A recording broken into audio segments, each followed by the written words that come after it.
నమస్తే ఫ్రెండ్స్.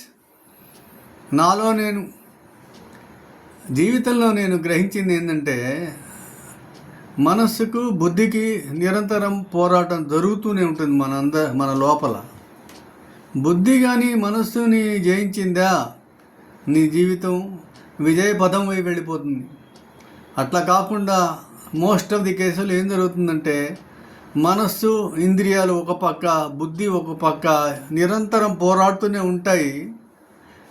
మనస్సే గెలుస్తూ ఉంటుంది. మనస్సు ఏంది, చపలమైంది, కోతి లాంటిది. అది కావాలంటుంది, ఇది కావాలంటుంది, అర్థం ఉండదు, బర్థం ఉండదు. బుద్ధి ఏం చేస్తుంది, మనకు విచక్షణ జ్ఞానం ఇస్తుంది, ఏది మంచి ఏది చెడు నిర్ణయిస్తుంది.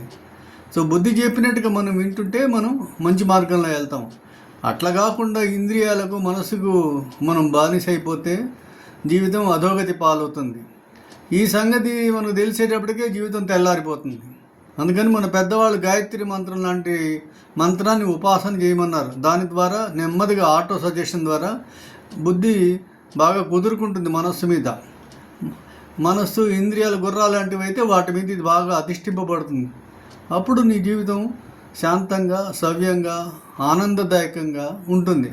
బాగా అభివృద్ధి సాధిస్తావు జీవితంలో.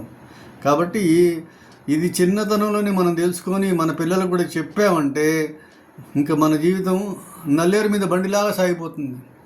ఈ ఒక్క విషయం చెప్పండి, సర్వశాస్త్రాల సారం ఇందులో ఉంది, విజ్డమ్ అంతా కూడా ఇందులోనే ఉంది. ఇదే నేను మీకు చెప్పాలనుకున్నది. Thank you.